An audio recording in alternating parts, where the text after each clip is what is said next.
everybody to the Hot Tag Hooligans Wrestling Podcast Show with myself, Aaron, and Tom. Tom, we're getting a little bit of mystical tonight. Lexi Green is joining us. Lexi, how's it going? Hi, it's going good. All right, so I want to talk to you a little bit about the location from where you're from, Cynthiana, Kentucky area, correct? That Tell me is a my little bit about hometown. yeah. Tell me a little bit about that because I'm from Kentucky as well. I'm from a small town in Kentucky. We probably only have about right now, I would say 1,500 people that live in my small town. So tell me a little bit about growing up in Kentucky and your thoughts on it. That's pretty much where I come from, is a really small town. Lexington and Georgetown was about the closest that it is to it. I like I like the small town atmosphere. You know everybody.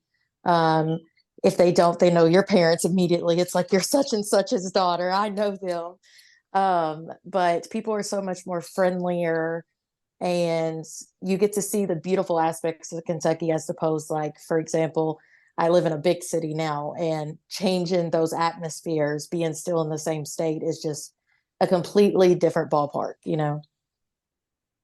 Did you find it hard trying to find a path? Because I know a lot of people here, you know, a lot of people, you grow up here, this is where you stay. You don't get a chance to really spread your wings and get out and fly unless you're just one of those people who don't have ties to family. For myself, this is where our support system was for my family. And so it kind of helped me want to stick my roots here. Did you find it hard to try to move on and try to branch on out? Yes, I still find it difficult, especially my family is they don't like me being away, so I catch myself coming back. Like right now, I live in Louisville, Kentucky, so it's kind of like more Indiana as opposed to Cynthiana is more closer to Ohio. So it's about an hour and a half drive, and I still get guilt tripped by my mother about once a month to make that drive all the way down there just to go see everyone. Unless I'm, of course, when I wrestle down there, I definitely go down that way. But it was difficult, but it was very much needed for me to get out of that comfort zone so that way I could be closer to a whole lot more of the promotions that I do work in the Indiana area, and then just having more access and more people to branch out and do those things that I needed to do. I watch it in Louisville. There's those sneaky paytos in Louisville. Tom and I went to a show in Louisville, and then 3 weeks later, we got this letter in the mail telling us that we owed for these paytos that we never saw.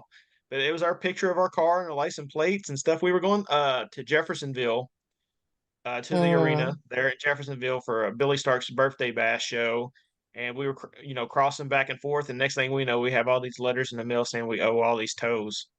Yeah, it's little tiny cameras on top of 65, but if you live here, you know the back way to avoid that, to take another bridge to go across into Indiana, which is so much better because those tolls add up. I think I just got one the other day because traffic was so bad and I went through it and then they got me. Yeah, we ended up getting an extra one because we wanted to stop at a gas station to get a drink, and I guess we drove too far and ended up getting an extra one just for the road we took ended up taking us through another area. Oh, It's wow. wild. Let's talk about the road real quick. Being a professional wrestler is hard. It's hard on your mental state, your physical state. It's just hard in general, even on your home life because you're on the road. How do you choose where to go and where to wrestle? Um, Really, the choice just comes on where I get booked. I'm very open to traveling to new places and things like that. I am a mother. I have two little girls, and my oldest has been around wrestling since she was two. My youngest went to her very first show at 5 days old, and they, depending on how the schedules work and things, my children will come with me to the majority of the shows, and everybody knows them. They've always got either an auntie or an uncle or somebody that can watch them out in the crowd. If not, they're traveling with their dad as well, who also travels. And so, therefore, it kind of just worked out for us. And so it's really not been that bad. And traveling, I will go anywhere. I am trying to go even more places that I have not been. Now, do they like the wrestling aspect as of now? And how is that for you to be able to, put them in front of wrestling at such a young age? They definitely enjoy it. My oldest is more into the showmanship these days. When she was younger, of course, she was a wrestler.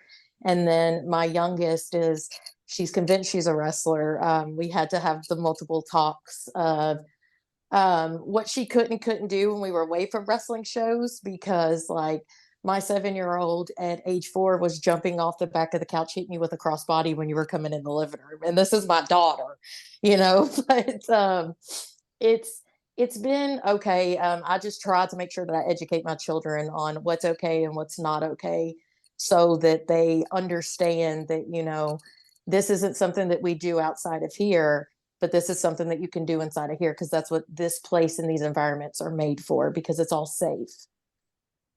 But that's got to be special to share that with them, at such a young age, so that they, kind of grow up in that environment. I know as a kid, for me, my parents weren't very encouraging of the pro wrestling business when I was young. So that's got to be kind of a cool moment for you. Yes, that's pretty much how my household was, growing up, with the exception of the Attitude Era, because my mom thought that The Rock was her husband, and she could not keep me away from Undertaker or Stone Cold. Like, those were my people.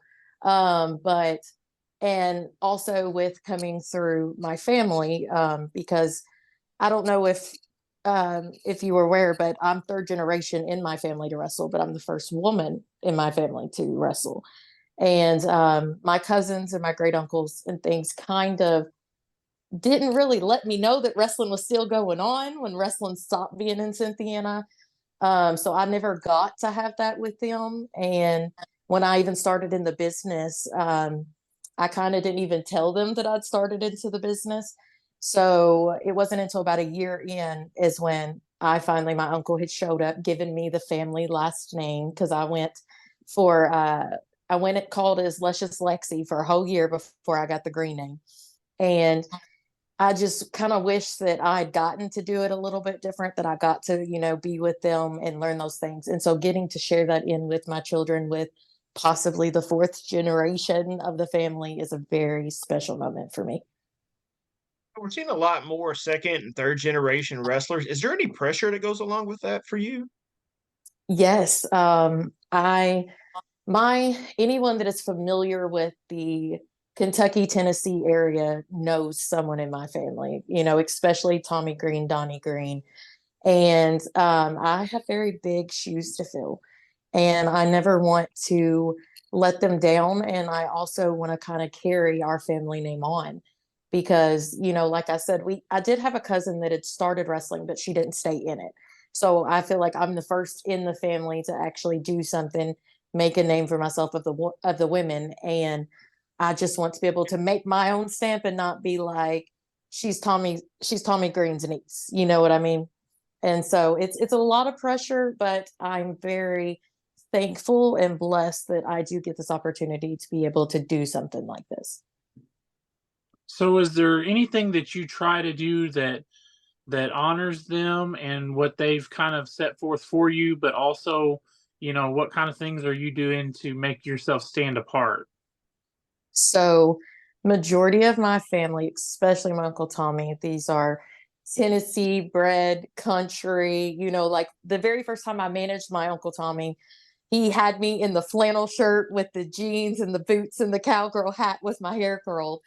Um, but that my my gimmick, which is more me to a T, like that's what I love so much about this, is that I don't put on a facade about anything. I'm literally me. And if you knew me in real life, you're like, holy crap, like this is how she is 24/7. Because I wanted to break away from that. And also, but to be able to still keep them, is that our family, our nicknames, the Dirty Greens, because we're always, no matter what we're doing, who we're fighting for, whether we're good or we're bad, like we're always going to be a little dirty. And I've tried to kind of keep that legacy along, to where it makes me almost proud when someone looks at me and like, here's another one of those dirty greens. And I'm like, yes, yes, it is. I think the wrestling business is continuously getting younger and younger. And you mentioned your children. At what age do you think right now? Because, like I said, we're seeing so many stars starting at 15 years of age and making their names on television when they're 18. What's a good age that you think that, if your daughters were to come up to you and your children and they would say, "Hey, I want to start training." What's a good age? I'm okay with anywhere from 14 to 16 if it's done by me or their dad, until they're 18. Like, I mean, of course, I'm always open to, I'm one of those people that likes to soak things up like a sponge when it comes to the knowledge. So anybody that's wanting to help, as long as I'm there, I'm fine with that. Cause I feel like in order to be able to be good at this craft and to be able to get to where they want to go, especially if their dream is to go, to something, one of the major platforms, then they need to have those years of training to really understand what's going on so that they can get and go there at that, what they call the good age, in the beginnings of things. Cause I feel like that was my hindrance, is I had started so late, and then becoming pregnant in the middle of wrestling, and having to take the break and all that, and then trying to build it back up. I think that that would be more beneficial for them to be able to have those years to really hone their craft so that when they are 18 and they're ready to travel, like if they did start at 14, they've got 4 years of training to where it should come easy to them by then. And there's so many styles of wrestling too. There's the spot style that's kind of big right now all across the indies, and then there's the old school style. Um, what do you prefer? I can do whatever, but I prefer the old style just because I'm one of those people that likes to really play with my opponents and tease them and taunt them. And I feel like that gets over the feeling that I'm trying to get at that time in order to be able to take my time and really let things register and sink in. Now you talked about soaking up things like a sponge to really, gain that knowledge. So what are some of the ways that you try to better yourself knowledge-wise and to come up with, different scenarios that you want to push your character towards and things like that? Um, I, of course, I study a lot of random matches, things from out of the country and things like that. And then my biggest thing is, besides the whatever show I'm working at, I'm in that ring before the show.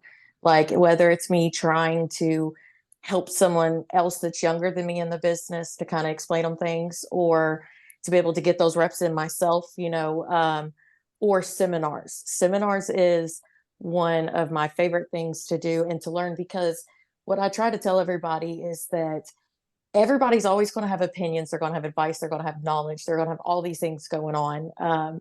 But there's always something that you could probably pick from that and piece together into what you want or how you like. And the more options that you have, the better that you could piece those things together. Like, I was literally just at a seminar last month, and they were kind of laughing at me because we, at the beginning of the seminar, they went around asking everybody to kind of like introduce yourself, how long you've been in the business, and all that. And everybody's introducing, and you hear one, two, I think like the biggest one was like 5 years. And then it gets around to me, and I'm like, 12 years. And they just kind of looked at me like, and I was like, I still don't feel like you've never been in long enough to take a seminar. You know what I mean? And to learn something and to be able to better yourself. If you're not trying to improve yourself, no matter what your end game or goal is, then what's the point? You're kind of just at that stagnant line. And really, realistically, you want to always be trying to improve. What is that end game and goal for you? Is it to sign with a major company? Is it to make as much money as you possibly can doing what you love and have the freedom to have your character the way that you would want it? What is that goal for you? My goal originally was signed until I became a mother of two. And then it kind of brought some other things into reality. And with obviously with the time that I put into the business. The older you get, the more your body breaks down, especially for doing this for years. My main goal, which this is it's kind of funny because I actually had just set this goal up when I sat there and thought, I was like, what do I want to achieve now? Like where is my mental at since I came back from my break? And my biggest thing is that I just want to expand more. Like I've wrestled a lot in the East Coast, or more of just the Eastern US. I think the farthest I've went is Delaware. And I so this year I kind of want to move over to the West Coast, to the West, maybe some more in the Central too. And I just want to I want to be able to spread my family name. Like I said, we're known for the Kentucky, Tennessee area, but my family, when I'm third generation and I say something with someone that I know, like in the West End, they're not familiar. And I want it to be to where I'm at a show in Arizona and they're like, that's Lexi Green of the Green family. You know what I mean? And I think that that's something that my family has been successful in the areas that they've been. And now I just want to take that to the next level and to be able to expand it more and kind of put my legacy on the family name. You think one of the best ways maybe to help do that is just working the multiple promotions that are out there? Is that something that you have as a goal, is just to try to keep working different promotions? Yes, like I am constantly hitting up promotions, trying to see, if they would like me on the show.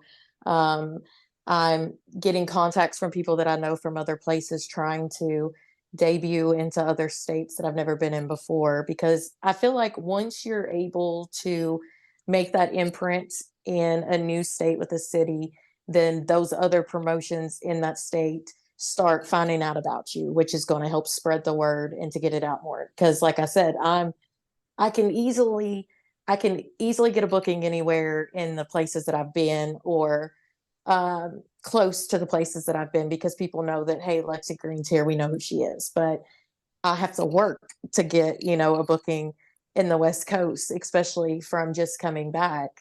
Um, I'm trying to push myself out there. That's why I've really been trying to utilize the social media and the marketing and all that aspects of the things that we didn't use or really have as much back when I first started the business. It was more of a word to mouth, or things like that. Email system was a lot of the ways you got your bookings.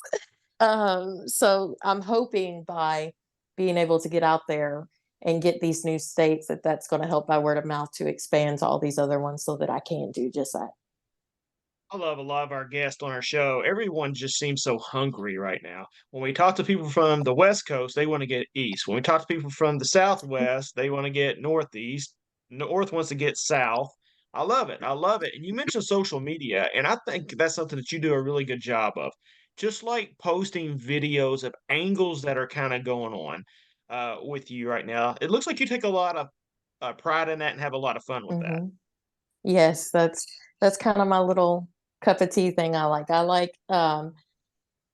call myself, one of the things I call myself is a photo editing goddess. And I like doing the editings and things like that. And the fact that I have these stories, because for the people that don't know, the social media is such a great platform for the people that don't know what's going on in shows.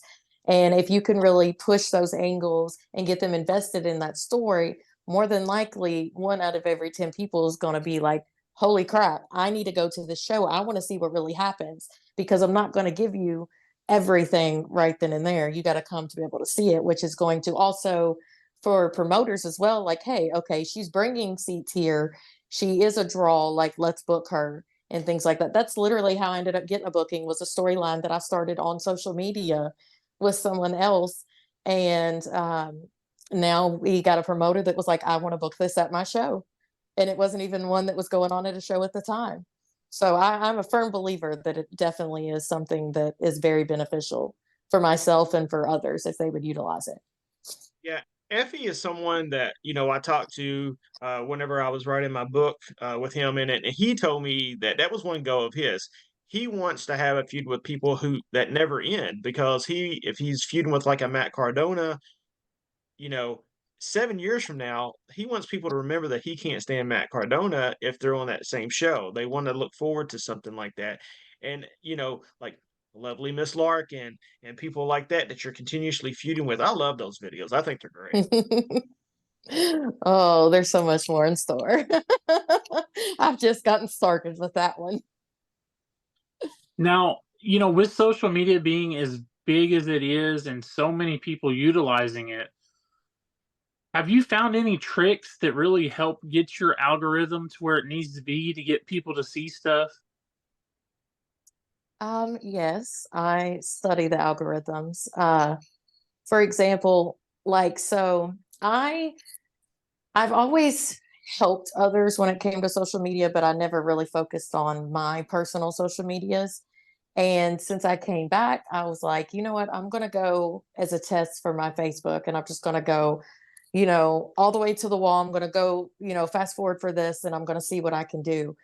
And I, within 6 months, I shot from 1K followers to almost 7K, from the things that I've been learning and understanding. It's just a simple, just like what I kind of tell it that I try to tell people is your biggest thing is to baby face your fans. The more you're interacting with them, Facebook is seeing your content is something that people are interested in.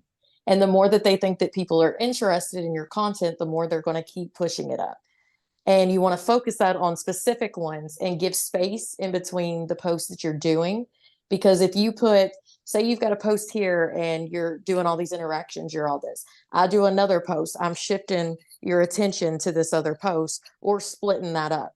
You give this one a little bit of time, put some like fillers, like some shares or other stuff that you're not expecting to get a lot of content in to make it still look active. But then maybe post that other big one either later that night or the next day so that way it can get it, but still keep interacting. So then now you've got two posts that are getting the interactions and things that you need. I'm always interacting back. And then the biggest thing too is the reaction buttons. Facebook sees anything as angry or sad as that people don't want to see your post, and more of loving and caring means they really want to see your post. So that's something I try to get, I'll try to find ways to do it. I mean, of course, you're always going to have the occasionals, like I know, for instance, with the Larkin video, I had some mad, emojis on there, but my loves were so much more, which helped boost that to get to the views that we wanted it to be. And the cross platforms and tagging people, because then you're getting their views, things like that. The followers and the highlights have never been a huge good thing. It's been almost like, because think about it, how many times do you see such and such highlighted? Do you really go and check those? It's almost kind of been like, okay, I already know this is a mass tag that everybody's tagged in posts. But yeah, there's a couple of the tricks. I can't give all my goodies away, but there's a couple of them. An algorithm, 101 here. I like it. I like it. Yeah, that's kind of my thing. You know what, though? We have noticed that with some of our podcast guests, going in, we would say, I think this podcast is going to do really good.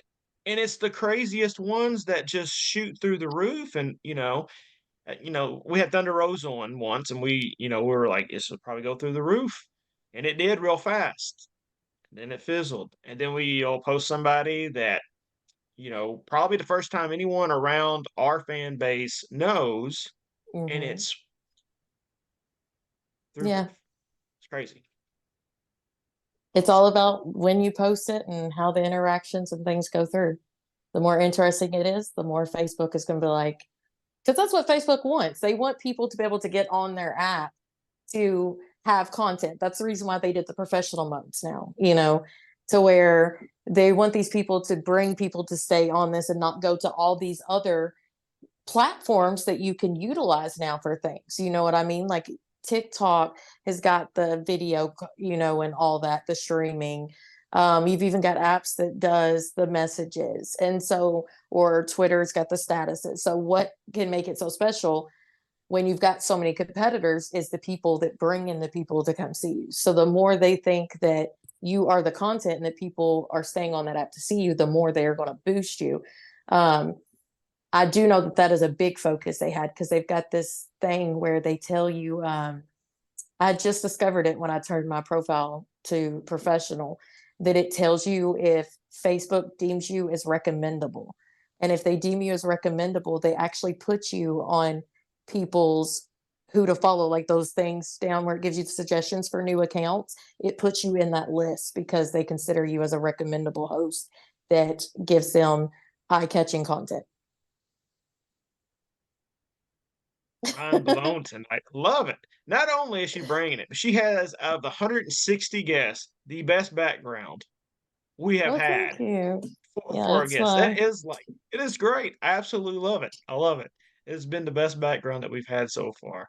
So, Lexi, before we let you go, tell everyone where they can find you on all your social media and platforms so you can get your algorithm back up. Okay.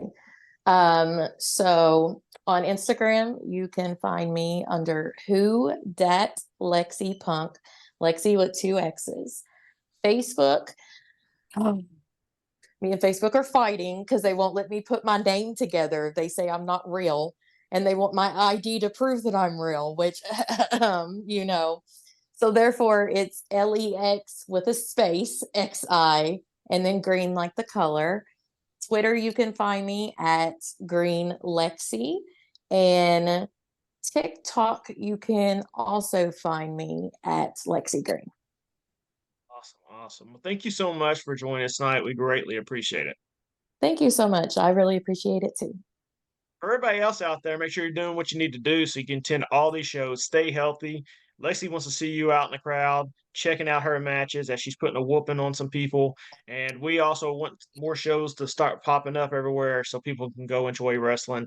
It's a great time for wrestling. WrestleMania is right around the corner. And when that happens, promotions really start picking up and running some of the best shows around. So make sure you're going out and check those out as well. Head over to Barnes and Nobles, pick up a copy of Tom's book, still sitting there trending. And then over since our last show, my daughter and I hit #1 on the bestsellers list for our new book as well. What will I become? Pick up a copy of that. 7 bestsellers now, Tom. Got to catch up. Seven, Hey. seven. So It'll Tom's be a got while for one. my next one. Hey, it's not. It's tough, ain't it? It's It tough. is tough. Mm. Tough. It's a hard business right there, but we always appreciate all the support. Hit the subscribe button as well. And the big news that we discussed on our last podcast, make sure everyone knows May 11th, Evansville, Indiana, our debut show for Hooligan Championship Wrestling with partnership with Wrestling Legends Reunion and Jerry Lawler Celebration Convention. That is a mouthful, Yeah, but let I'm me tell shocked you got it right. that is a mouthful in itself, but we are so blessed to have been asked, to run our debut show there, and it is going to be a fantastic night of action. Uh, we've got NWA Women's Champion Kenzie Page and Kylie Alexa. We got Mission Pro Champion Tiffany Nieves on the card as well. So who knows? We're still booking. We're still booking. We constantly every single night getting more and more. And one of these days we're going to say no, but we don't because we want It's to run the hard to best say show no. possible. It is. Yeah. It's hard to say no. I mean, you want to run the best show possible that you can because you never know if you'll get another shot at it. A lifelong dream for us to do it, and we want to give the fans a show that they can be proud of, and hopefully we can do that. Again, May 11th. Tickets are on sale now. Go to our page, and you can pick up the early bird prices for those 20 front row and 10 for general admission. For myself, Tom, and Lexi, thank y'all so much. Have a safe weekend, and we'll see y'all next week.